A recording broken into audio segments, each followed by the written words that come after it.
Assalamualaikum warahmatullahi wabarakatuh. Selamat datang teman-teman semua. Pernah nggak sih kalian bingung arah mata angin di GPS atau arah jalan pas naik gunung? Nah, itu semua ada hubungannya dengan yang namanya vektor. Hari ini, kelompok kami akan membawakan materi operasi vektor dan studi kasusnya. Tenang, penyampaiannya akan pakai contoh nyata, jadi semoga bisa dipahami dengan mudah ya. Vektor adalah besaran yang punya nilai dan arah. Contoh paling umum itu seperti gaya, kecepatan, atau perpindahan. Biasanya vektor digambarkan dengan panah. Arah panah menunjukkan arah geraknya dan panjang panah menunjukkan besarnya. Notasi vektor bisa ditulis sebagai berikut. Vektor A ke B atau huruf kecil tebal seperti vektor V. Untuk menghitung panjang suatu vektor, kita pakai rumus panjang vektor Y sama dengan akar dari Y kuadrat ditambah Y kuadrat.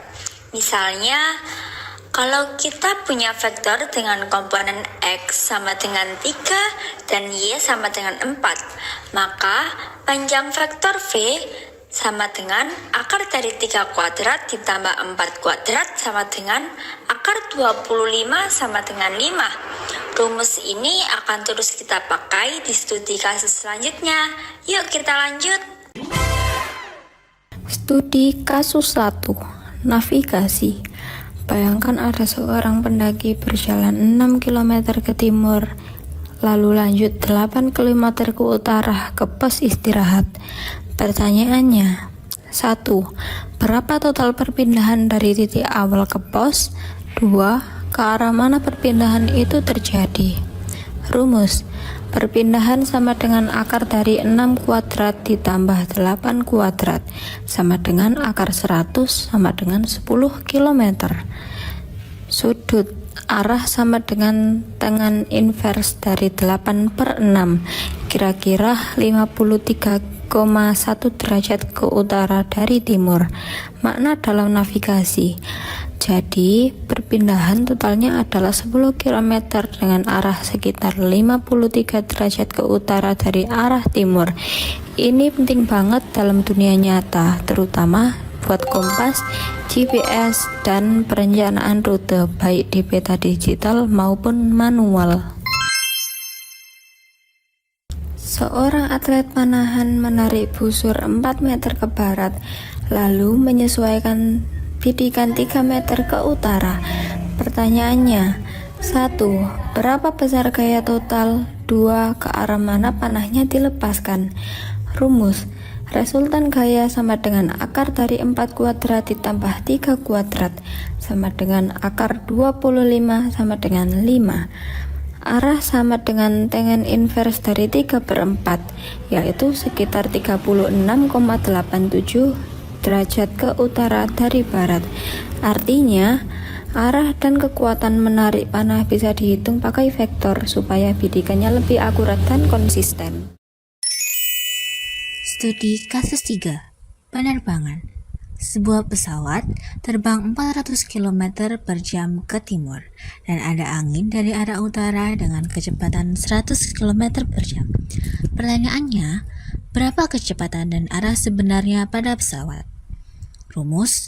Kecepatan total sama dengan akar dari 400 kuadrat ditambah 100 kuadrat sama dengan akar 170.000, kira-kira 412,3 km per jam.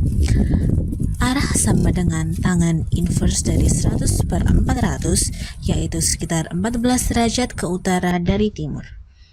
Sebelum kita lanjut, ayo kita tonton video berikut.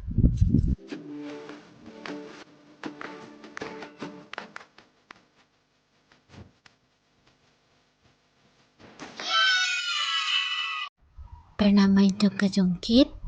Nah, vektor bisa bantu kita paham keseimbangan di sana.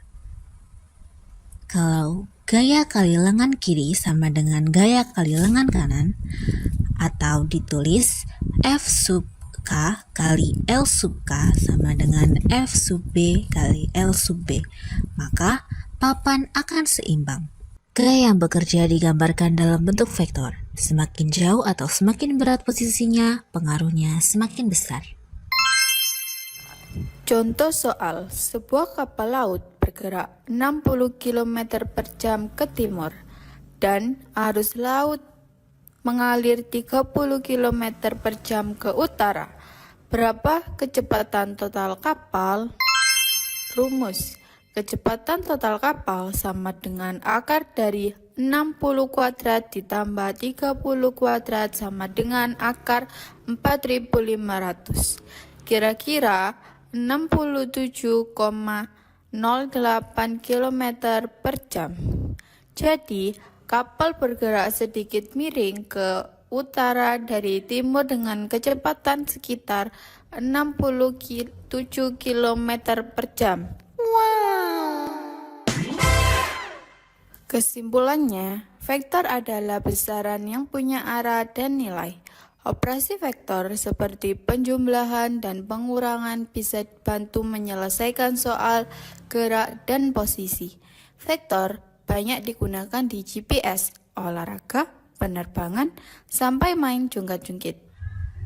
Pemahaman konsep vektor memperkuat kemampuan analisis spasial, serta menjadi dasar penting dalam berbagai topik lanjutan, seperti geometri analitik dan transformasi koordinat.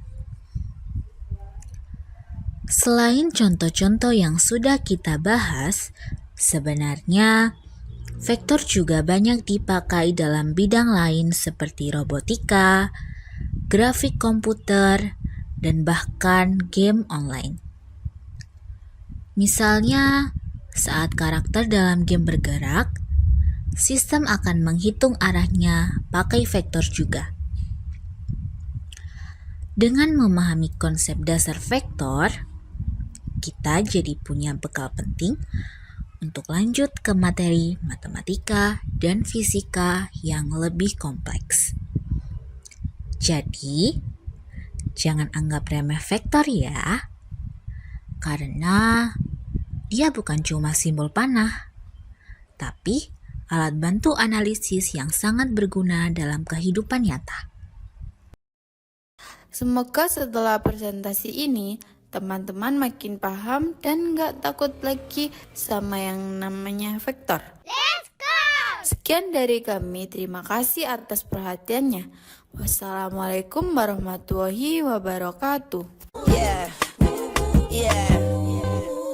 gotta be Valentino.